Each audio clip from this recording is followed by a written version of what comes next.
The Steam Deck OLED is so much more than just a display update.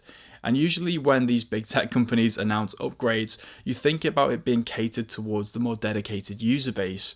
But in the case of the Steam Deck OLED, it actually makes the system a much more viable option for casual gamers because its improved battery life and performance means that you don't have to tinker as much, and you can basically use this as a handheld gaming console if you don't want to tap into all of the handheld PC features. As a busy dad who has to use his time for gaming very wisely, here's my view on whether you should get an OLED Steam Deck instead of the original version. While there are many important updates to the Steam Deck OLED, you won't necessarily be able to tell that upon a quick glance. At the same time, it is really difficult to take your eyes off that display. Not only have Valve brought a stunning OLED display to the Steam Deck, they've also reduced the bezels and been able to expand the size of the screen from 7 inches to 7.4, all while keeping the exact same dimensions of the original Steam Deck. The display has now also jumped from a 60Hz to a 90Hz refresh rate, and while that might not impact every game you play,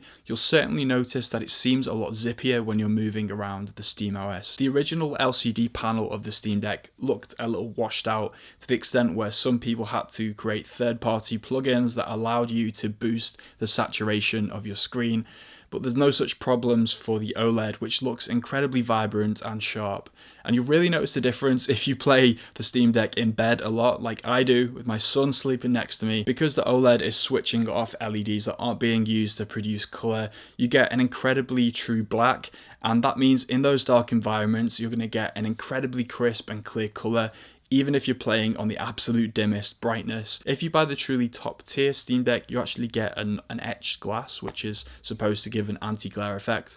But I knew that I was going to put a screen protector on my Steam Deck anyway, and I decided to just pick up the mid-range model, 512GB. Reflections haven't been a massive issue for me. But perhaps the biggest benefit of having an OLED over the LCD panel is that it's a little bit thinner, and that means that Valve have been able to pack in a slightly bigger battery, which is capable of 30 to 50% longer battery life. That means that depending on the title, you can now game from between 3 and 12 hours. As someone who tends to play a lot of indie games, I'm really reaping the benefits of this, especially as now that the device is also 30 grams lighter, it's just that little bit more portable, and I really enjoyed taking this on long train journeys to work. Valve's own carrying case that they ship to you with the Steam Deck is incredibly bulky, and it can be difficult to squeeze into your backpack if you've got other things you need to take with you, for example, your laptop, headphones, maybe a water bottle. The 1TB model does come with kind of a sleeve that you can slip in and out of this big case, but if you are going to be using the Steam Deck to travel with, I would recommend picking up Dbrand's Kill Switch case,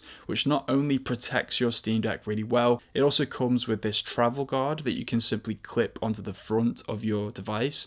And essentially you get this really hard exoskeleton that you can just put into your bag. To clarify, this video is not sponsored by Dbrand in any way. I bought this case with my own money. I just really recommend it. And another cool thing about the Kill Switch case is that you have this little kickstand on the back that you can remove if you like, and you can even store up to 4 micro SD cards in there. All in all, these updates come together to create this impression of a much more polished Steam Deck experience. While I found the original LCD model to be quite frustrating and have a lot of weird underlying issues, I haven't experienced any crashes or any problems with the Steam Deck OLED, but its improved performance and efficiency also means that I've had to tinker with it a lot less. And if you are a bit more of a casual gamer who doesn't want to go into Reddit threads to find out the exact settings for every game, then you'll have a lot more confidence that you can just pick up a game and start playing this without delving too deeply into the settings. SteamOS is definitely the absolute best user experience on any of these handheld devices,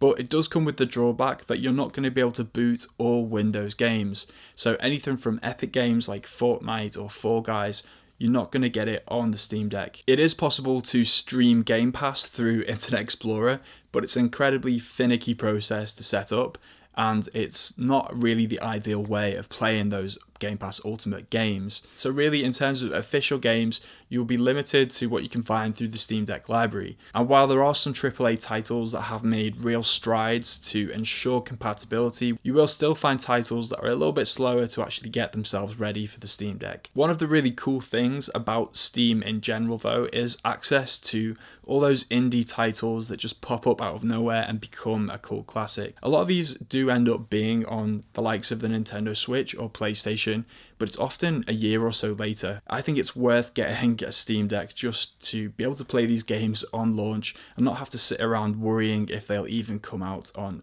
a console you otherwise own. Especially when these kind of games seem to make a lot more sense on a handheld form factor. Of course, you can massively expand what the Steam Deck is capable of if you have ROMs that you are willing to boot up on your device. And one of the great things about the Steam Deck compared to a lot of other handheld PC and emulation systems is that it has a great integration with EmuDeck that can get most, if not all, of the popular emulation software out there set up on your Steam Deck at the push of a button. If you're playing ROMs that have multiple discs that need to be mounted, it can get a little bit more complicated to set up, but for most ROMs that just one file and done, the Steam Deck is an incredibly easy way to access that catalogue. And with it being touchscreen as well, even those systems that do rely on touch input are going to be possible to play on the Steam Deck. Were it not for very specific titles like Pokemon or Legend of Zelda, I wouldn't really be picking up my Switch anymore, because a lot of the indie games I like to play come out on the Steam store a year in advance of Nintendo sometimes, and with that brand new OLED display and those improved internals, it just makes it feel like a much more grown-up console experience than something like the Switch. Whereas before I was a little hesitant to recommend the Steam Deck to everyone, I now see it as the perfect way to get into PC gaming, or to just steal a few hours of free time to try and get through that backlog of games. And look, that's not all the Steam Deck can do. If you want to see how I got on trying to use it as a productivity device, then watch this video here. But thanks so much for watching, and I'll see you in a bit.